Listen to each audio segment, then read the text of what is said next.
40,000 rail ബോഗികൾ വന്ദേ ഭാരതാക്കി മാറ്റും എന്ന് പറയുകയാണ്. ആ നിലവാരത്തിലേക്ക് മാറ്റാൻ പോവുകയാണ്. പെട്ടെന്ന് തോന്നും എന്തോ വലിയ കാര്യമാണ്. അതുമായി ബന്ധപ്പെട്ട ചില മൗലിക ചോദ്യങ്ങളുണ്ട്. ഈ 40,000 ബോഗികളിലെ യാത്രക്കാർ അവർക്ക് ഇനി പഴയ നിരക്കിൽ യാത്ര ചെയ്യാൻ പറ്റില്ലല്ലോ. ആരായിരുന്നു അവർ? റെയിൽവേയെ ആശ്രയിച്ചുകൊണ്ട് യാത്ര ചെയ്ത സാധാരണക്കാരും ഇടത്തരക്കാരും പാവങ്ങളും നിത്യ ജോലിക്ക് വേണ്ടി റെയിലിനെ ആശ്രയിച്ച ഉദ്യോഗസ്ഥന്മാർ, വിദ്യാർത്ഥികൾ, അവരെല്ലാം സഞ്ചരിച്ചു പോകുന്ന 40,000 ബോഗികൾക്ക് സർക്കാരിൻ്റെ ഈ അത്ഭുത പ്രഖ്യാപനം വഴി വന്ദേ ഭാരതിൻ്റെ നിലവാരം വന്നാൽ ചുമത്താനിടയുള്ള ആ ചാർജ് നിരക്ക് താങ്ങാൻ അവർക്ക് പറ്റുമോ? അതേപ്പറ്റി ഗവൺമെൻറ് മൗനം പാലിക്കുക. വന്ദേ ഭാരതിൻ്റെ 2 വണ്ടി ഓടുന്നുണ്ട് കേരളത്തിൽ. അത് വേഗത്തിൽ ഓടുന്ന വണ്ടിയാണ്. പക്ഷെ ആ വണ്ടി ഓടുന്ന എല്ലാ സമയത്തും ദൈനംദിന യാത്രയ്ക്ക് പോകുന്ന എല്ലാവരും കെടുതികളിലാണ്. അവരൊന്നും പോകുന്ന വണ്ടികളൊക്കെ ഡിലേ ചെയ്യപ്പെടുന്നു, താമസിക്കുന്നു, അവർ പിടിച്ചിടുന്നു വന്ദേ ഭാരതിൽ പോകാൻ വേണ്ടി. ഒരു ദിവസമല്ല, പലപ്പോഴായി വന്ദേ ഭാരതിൻ്റെ സമയം പാലിക്കാൻ വേണ്ടി മറ്റെല്ലാ വണ്ടികളുടെയും സമയം ലംഘിക്കുന്നു ഗവൺമെൻറ്. ഇന്ത്യൻ റെയിൽവേ എന്ന് പറഞ്ഞാൽ അത് വന്ദേ ഭാരതിൻ്റെതല്ല. വന്ദേ ഭാരത് ഇന്ത്യൻ റെയിൽവേയുടേതാണ്. അപ്പോൾ അങ്ങനെ ഒരു കാഴ്ചപ്പാടില്ലാത്ത ഗവൺമെൻറ് ഇപ്പോൾ പറയുന്ന ഈ 40,000 ബോഗികളുടെ പ്രത്യാഘാതം എന്തായിരിക്കും? സാധാരണക്കാരെ അതങ്ങനെ ബാധിക്കും. ഈ വിഷയങ്ങൾ കമ്മ്യൂണിസ്റ്റ് പാർട്ടി ഉന്നയിക്കാൻ ആഗ്രഹിക്കുന്നു. ചോദ്യങ്ങളാണ്, ഉത്തരങ്ങൾ വേണം. ഒരു കണക്ക് അതിൽ പറയുന്നുണ്ട്. കഴിഞ്ഞ 31 മാർച്ചിലെ ഡെഫിസിറ്റ് കമ്മി അത് 18 ലക്ഷം കോടിയുടേതെന്ന് പറയുന്നു. ഈ സാമ്പത്തിക വർഷം അവസാനിക്കുമ്പം അത്രയും 18 ലക്ഷം കോടിയുടെ കമ്മിയുണ്ടെങ്കിൽ ആ കമ്മി എങ്ങനെയാണ് പുതിയ ധനവർഷത്തിൽ ഇന്ത്യൻ സമ്പദ്ഘടനയെ ബാധിക്കാൻ പോകുന്നത്? എന്തൊരു സാമ്പത്തിക അച്ചടക്കമാണ് ഈ സർക്കാരിനെ നയിക്കുന്നത്?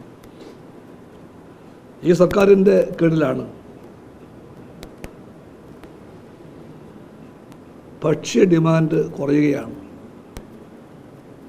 എന്ന് പറഞ്ഞാൽ ജനങ്ങളുടെ ക്രയശേഷി കുറയുകയാണ്. അതിൻ്റെ ഫലമായിട്ട് ഫുഡ് ഇൻഫ്ലേഷൻ, ഭക്ഷ്യരംഗത്ത് നാണയപ്പെരുപ്പം, അതിൻ്റെ വർധനത്തോത് 10% കണ്ട് കൂടിയിരിക്കുകയാണ്. അതിൻ്റെ ഭാഗമായി തന്നെ ചില്ലറ ഇൻഫ്ലേഷൻ, നാണയപ്പെരുപ്പം, അത് 5.5% എത്തുമെന്ന് പ്രതീക്ഷിക്കപ്പെടുന്നു. ഇതെല്ലാം ആരെ ബാധിക്കും? അങ്ങനെയൊക്കെ നോക്കിയാൽ സാധാരണക്കാരെ ഈ ബജറ്റ് പ്രതികൂലമായിട്ടേ ബാധിക്കും. ഈ ഗവൺമെൻറ് വാചകമടി കൊണ്ട് അത്തരം കുറവുകളും തെറ്റുകളുമെല്ലാം മൂടിവെക്കാൻ ശ്രമിക്കും. സംസ്ഥാനങ്ങളുടെ വിഹിതത്തെപ്പറ്റി ഒരു വ്യക്തതയുമില്ല. നിരന്തരമായിട്ട് അവഗണിക്കപ്പെടുന്ന സംസ്ഥാനമാണ് കേരളം. പല വികസന സൂചികകളിലും ഇന്ത്യയിൽ 1-ാം സ്ഥാനത്തെത്തിയ കേരളത്തിൽ ആ 1-ാം സ്ഥാനം പലപ്പോഴും വിനയായിട്ട് മാറും. ആ വളർച്ചയെ ചൂണ്ടിക്കാണിച്ചുകൊണ്ട് അവകാശപ്പെട്ട വിഹിതം തരാൻ മടിക്കുന്നു കേന്ദ്ര ഗവൺമെൻറ്. രാഷ്ട്രീയമായ അന്ധത കൊണ്ട് തന്നെ എന്ന് പറയണം. കേരളത്തോട് ഒരു വെറുപ്പിൻ്റെ നയമാണ് ഗവൺമെൻറ്റിനുള്ളത്, കേന്ദ്ര ഗവൺമെൻറ്റിനുള്ളത്. കേരളത്തിൻ്റെ പല രംഗത്തെയും വളർച്ചാ തോതിനെപ്പറ്റി എല്ലാവർക്കും അറിയാം. ഇത് ലോകത്തിലെ തന്നെ ഒരു വികസിത രാജ്യങ്ങളുമായിട്ട് ഒത്തുപോകുന്നവയാണ്.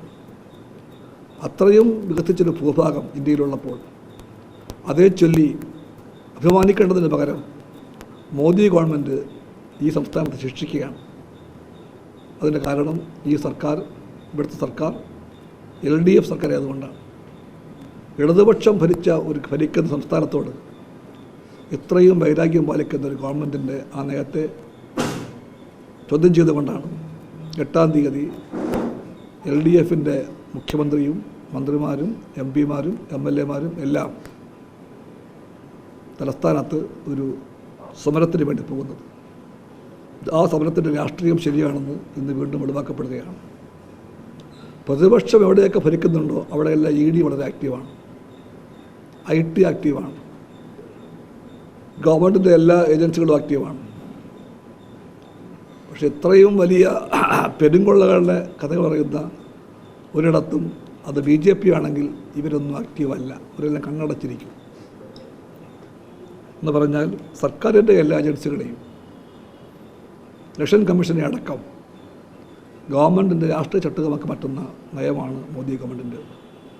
നിഷ്പക്ഷമായി കരുതി പോകുന്ന എല്ലാ സംസ്ഥാനങ്ങളെയും എല്ലാ ഭരണഘടനാ സ്ഥാപനങ്ങളെയും സർക്കാരിൻ്റെ നീചമായ രാഷ്ട്രീയത്തിൻ്റെ അമിത അധികാരത്തിൻ്റെ രാഷ്ട്രീയത്തെ താലോലിക്കാൻ വേണ്ടിയുള്ള ഉപാധിയാക്കി മാറ്റുകയാണ് ഗവൺമെൻറ്.